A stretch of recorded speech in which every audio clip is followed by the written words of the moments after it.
infarto agudo miocardio solamente deben reconocer en las patologías. Por ejemplo, en un caso clínico, no tiene un parámetro específico. La única diferencia va a ser entre angina inestable y infarto agudo miocardio es que el infarto ya tiene alteración del segmento ST, también ya tiene las enzimas cardíacas elevadas. Entonces, si esta es un caso clínico que damos de un dolor renal,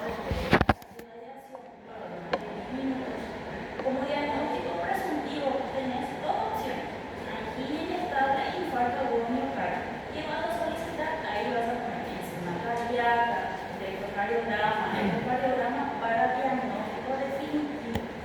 Recuerden que yo siempre pido presuntivo, ¿verdad? Entonces pueden poner las dos opciones porque no tienen forma de descartar uno de los otro sin estudios complementarios. Entonces tener siempre eso en cuenta, que la clínica tanto de una angina inestable como un infarto agudo miocardio es exactamente igual. De palpitación solamente quiero que sepan la definición, las causas no necesitan saber. Edema solamente quiero que ustedes enfoquen en lo que sería el cuadro. Entonces saber un grado 1 cuánto tiene de depresión y en cuánto tiempo desaparece. Solamente quiero que enfoquen el cuadro. La definición no hace falta. Síncope solamente la definición, las causas no hace falta. Y luego tiene lo que sería insuficiencia cardíaca, que también sería para un caso clínico. Entonces, debe reconocer que una insuficiencia cardíaca el paciente va a referir disnea progresiva, va a referir lo que sería, por ejemplo, cansancio, fatiga, edema, va a referir edema de miembros, también va a referir ortopnea o puede ser también disnea paroxística nocturna. Entonces, sepan bien que ortopnea es falta de aire en posición de decúbito dorsal, donde cede el cuadro de insuficiencia respiratoria cuando el paciente cambia de posición. Quiere decir que si se sienta o se levanta, cede el cuadro. Ahora, disnea paroxística nocturna es exactamente lo mismo. El paciente tiene insuficiencia respiratoria, no puede respirar en la posición de decúbito dorsal. La diferencia es que con el cambio de posición no es un alivio inmediato. Entonces el paciente se sienta, se para, sigue teniendo dificultad para respirar. Como tiene dificultad para respirar, se acompaña de tos y también puede haber sibilancias. Entonces dura mucho más tiempo, casi media hora, una hora, en ceder el cuadro de insuficiencia respiratoria. Entonces el cardiovascular solamente debe saber eso. Directamente las patologías, saber reconocer el caso de caso clínico, angina inestable, angina inestable, infarto agudo miocardio y insuficiencia cardíaca. Pasamos a gasto.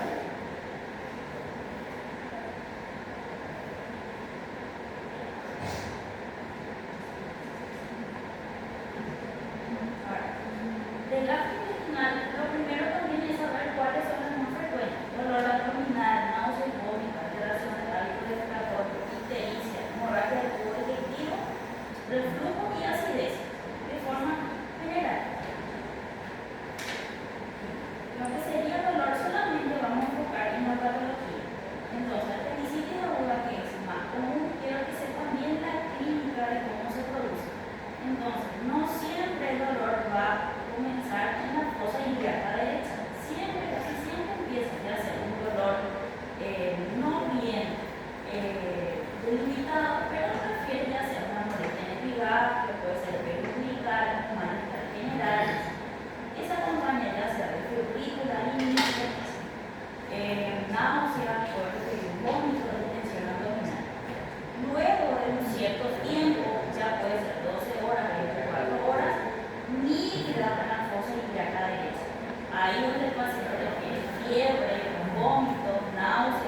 frecuentes, las S deben ser acuosas, líquidas y siempre se va a acompañar de urgencia respiratoria, así que no se puede contener, y también sensación de evacuación incompleta, que es anémica. Entonces, saber bien la definición de estreñimiento y diarrea. Ahora, directamente vamos a enfocar en la diagnóstico que sería para un caso clínico. La ictericia, saber las causas, no hace falta, seguramente van a enfocar más que un anatopato, pero ya saben que la prueba hepática tiene hemolysis, tengan eso en cuenta. Ahora, pancreatitis aguda, en un caso clínico, ustedes pueden tener ya sea un dolor difuso, intenso, o perfectamente enfocarse en un parámetro específico, ya sea epigastrio, o con izquierdo, o exactamente el flanco, y siempre se va a irradiar al dorso. También puede referir que a lo característico un dolor en cinturón, si no hay que escuchar, que es cuando el paciente refiere un dolor directamente en la circunferencia abdominal, ya sea o con derecho, epigastrio, o con izquierdo, y los dorsos tanto derecho como izquierdo en cinturón. Entonces, eso también es característico de pancreatitis aguda. Se acompaña náuseas, vómitos, diarrea, fiebre, y sobre todo a medida que avanza, el paciente se siente más decaído, con más incapacitante por el tema del dolor, se vuelve cada vez más intenso. Y sobre todo, saber lo que sería signo de Cullen y Gray-Turner. Entonces, los dos aparecen al mismo tiempo, recuérdense eso. Ahora, Gray-Turner significa necrosis pancreática. Signo de Cullen está hablando de hemoperitonía. Entonces, ya el signo de más gravedad que ustedes pueden llegar a tener una pancreatitis aguda. Entonces, hemorragia de tubo digestivo, lo único que quiero aclarar con ustedes en caso de esta pareja, un caso clínico, es que en la hemorragia digestiva alta ustedes van a tener un motivo de consulta hematemesis. ¿Qué es característico? Vómito con sangre.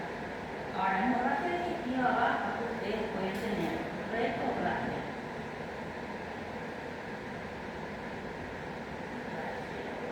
Pueden tener melena o hematoquesia.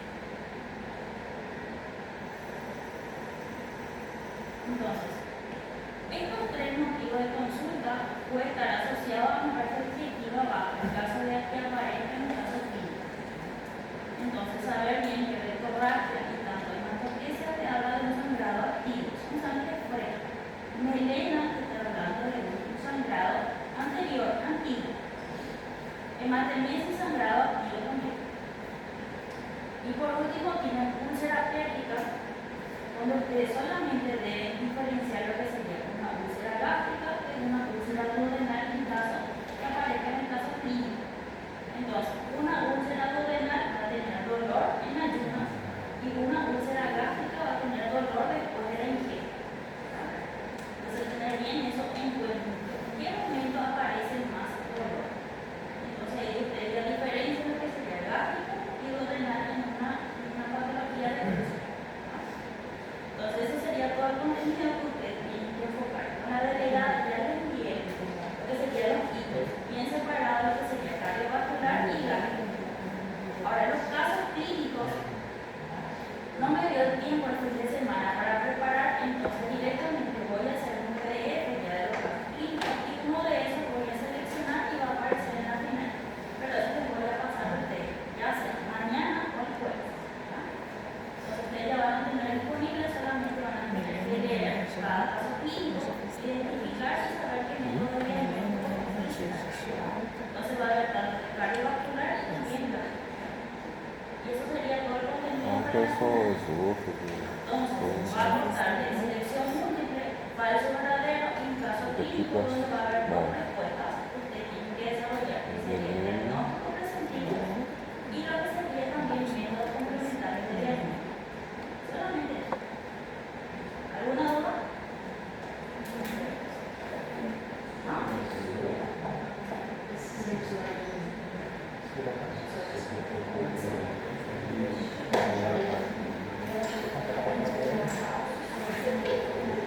Ay, verdadero o falso no se justifica.